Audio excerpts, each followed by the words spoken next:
Welcome to Philasia Realty's Real Estate Brokerage Basics.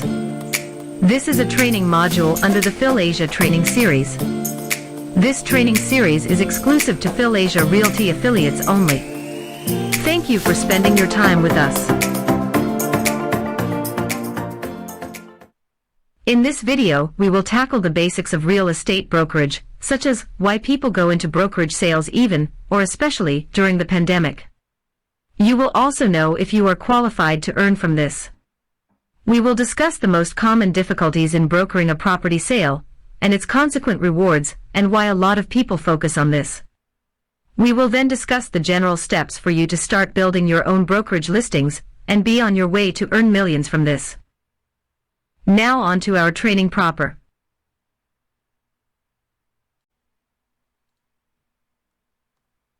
The pandemic has certainly affected the livelihoods of real estate sellers. Many in the industry have reported a decline in their sales lately. However, there is a certain subsector in real estate that continues to experience robust sales. And this is brokerage. Always remember, there is always a flip side to a story. When a part of an economy is down, there are opportunities to be made. And that is true, even in real estate. When the economy is down, people with properties usually sell them, especially if their usual income sources have been affected. They need to do this either to lessen their regular expenses by getting rid of existing loans, and to improve their liquidity by having more cash on hand or in their banks. They need their money quick, and would be willing to part with their properties for a bargain. Find these sellers, and you have found half of the jackpot. On the other tail end of the spectrum are the investors. With the economy down and their usual investments becoming riskier, real estate will give them long-term security, expecting property values to continue soaring well after the pandemic has been controlled. These long-term investors see opportunities in the real estate sector, especially because of the property owners who are willing to sell their properties at a steep discount. Expect these investors to buy by the bulk and look for more than just one property to purchase. Look for these buyers, and that closes the circle for you. Before we continue, let us define what real estate brokerage is. In practice in the Philippines, real estate brokerage refers to brokering property sales for the secondary market. The secondary market covers sales of properties sold directly by owners who have bought their original properties from developers. That is, these are resale of properties that they initially owned. This includes all types of properties, from lots, condominiums, house and lots, commercial spaces, farm lot, resorts, and others. Now, who may engage in real estate brokerage? Licensed brokers may be allowed to act as agents, market properties to the public, and earn commissions from brokerage sales. Licensed real estate sellers may also do all of these. However, their authority to sell, or ATS, needs to have the signature of a licensed broker. Remember, advertising, selling, and getting a commission from brokerage is not allowed if you do not have a license. So I encourage everyone to get or update your licenses already. The owner themselves of properties may sell and even advertise their properties and sell them directly to a buyer without need for a license. But without the proper guidance of a professional, an inexperienced owner-seller might encounter problems along the way. An authorized representative of property owners may be given special power of attorney, SPA, to act in lieu of the owner in transacting a sale, but shall not be authorized to advertise and earn any commission from it, technically speaking. Let us now talk about the common difficulties involved in brokerage sales. One of the biggest challenge of an agent is to secure an ATS from the owner. Many owners avoid giving out authorities because of the many bad experiences they have had in the past, where agents fight over commissions, claiming their right to it because they have an ATS. That, even if they did not close the sale. Besides, overeager sellers often disturb the owners by asking for an ATS, but not being able to bring in potential buyers. Due diligence is also another difficulty for sellers. Due diligence entails checking the property's documents, the authenticity of the purported owners and/or their representatives, and verifying that all owners are actually in agreement that they will sell the property at an agreed price. Often, one of the owners of a jointly owned property would show their objections late in the transaction. Then, there is the problem of interested parties, usually agents who suddenly appear when a transaction nears completion claiming a share of the commission. That is why you really need to clarify from all parties beforehand who are involved in the sale, and agree with everyone in writing that these are all the people who shall be included in the commission sharing.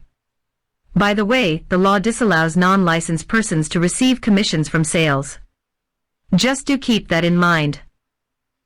Another problem which sometimes crops up is the non-payment of the owner of the commission of the agent. Sometimes they collude with the buyer to cut the seller out so that they can reduce the price of the property. The protection of the agent will be their ATS. That is why it is very critical to secure this early on. On another note, after-sales involvement in the property could potentially be bigger when brokering in the secondary market. Either seller or buyer may demand from you the transfer of the title, considering that your commission would be quite substantial. Keep the above-mentioned items in mind. There are several more potential headaches. Be aware of these and prepare. While brokerage pays well, it will come at a lot of emotional cost at times, especially if you are not prepared.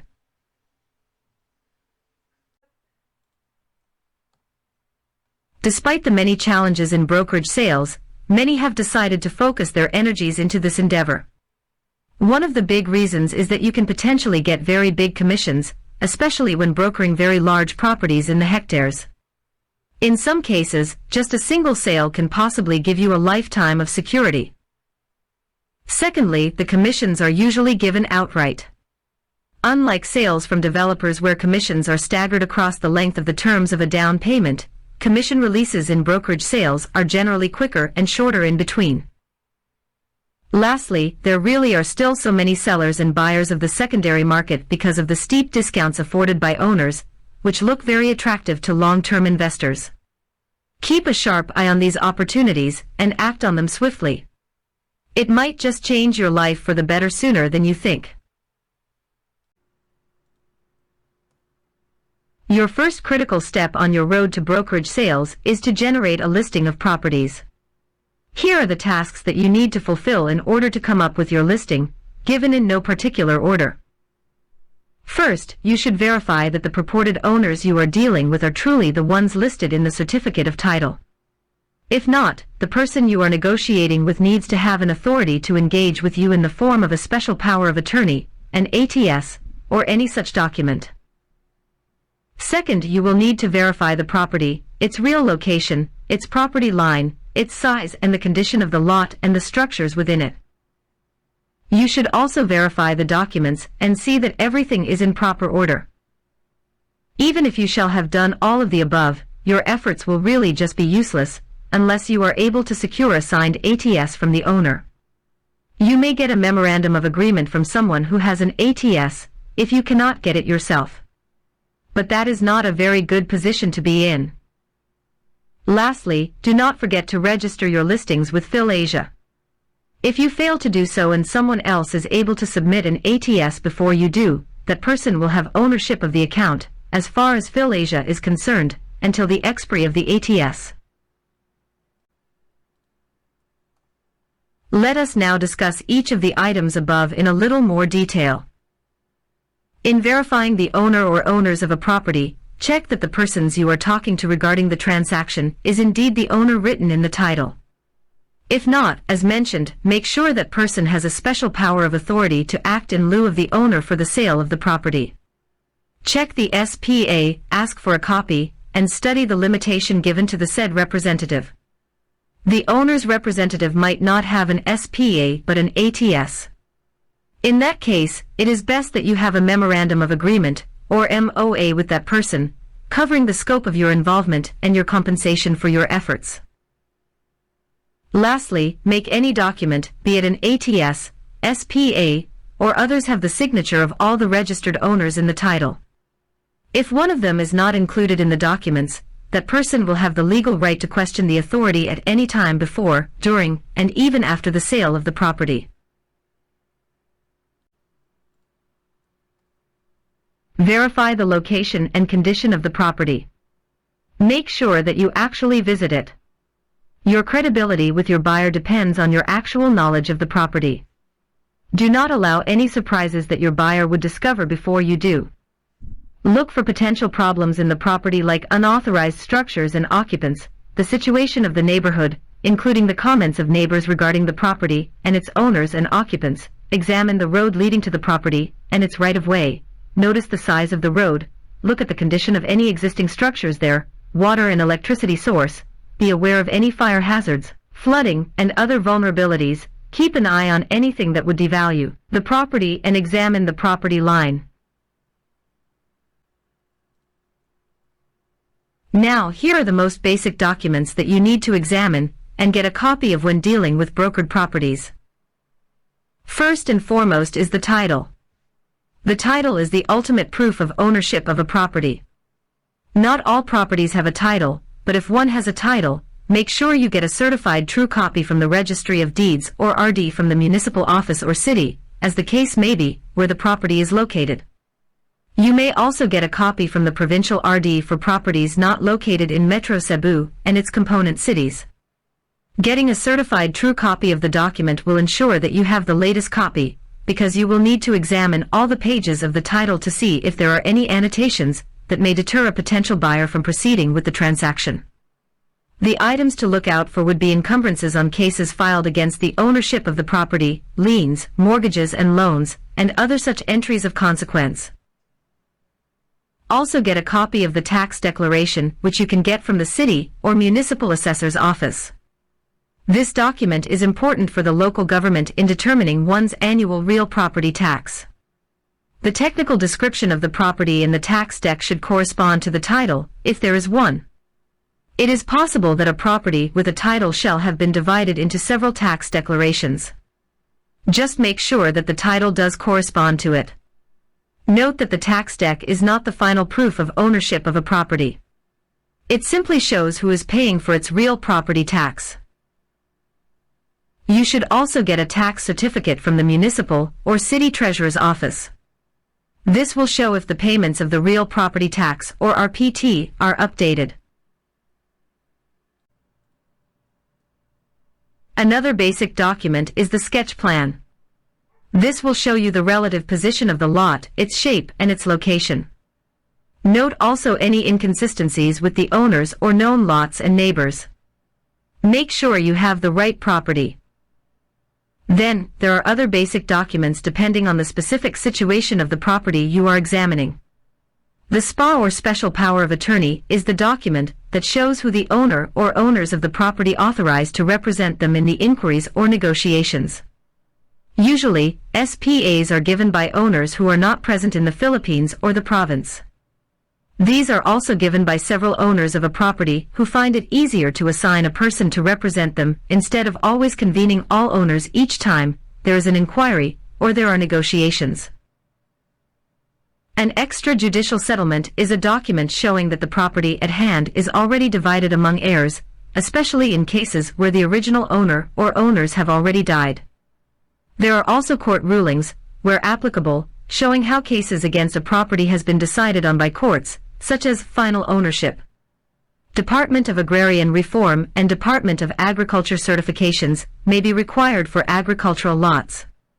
There are others. But these are the basics, the initial papers that you should ask for when examining a property.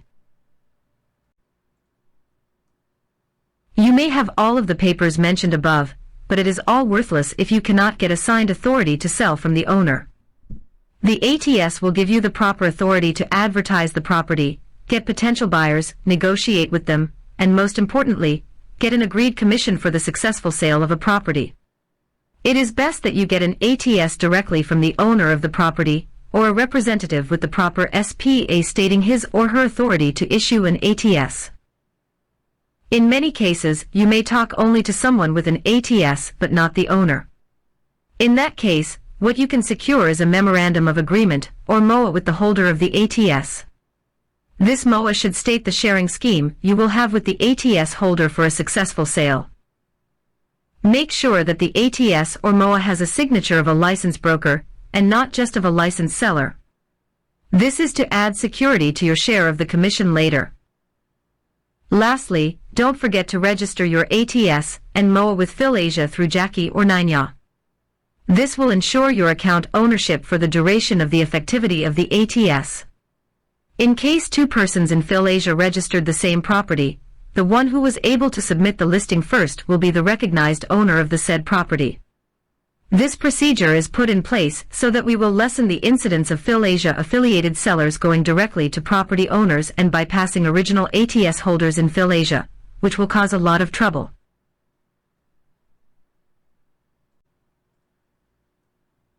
At this point, let me reiterate some important points and reminders. Firstly, prioritize properties which you have a direct access to the owners or a properly documented representative and from which you can personally get an ATS. This will save you a lot of trouble which comes when dealing with properties which your contacts are other sellers, brokers, or lawyers, and which you are not even recognized by the owners.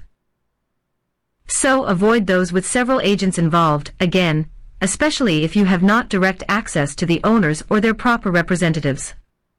Also avoid properties with several encumbrances, especially those with pending legal cases, at least until you are already competent to do so. Lastly, protect yourself all the time with your own proper license and securing an ATS with proper signatures. In that way, you will lessen the pitfalls you might encounter and avoid heartaches that come when you would not be given your proper share of the commission of a successful sale. That ends our Brokerage Basics video of our PhilAsia training series. Thank you for spending your time with us. We truly appreciate it. Do not hesitate to post any questions or comments you may have in our Facebook page. Hoping that you get to earn from more brokerage sales soon. Good luck and God bless.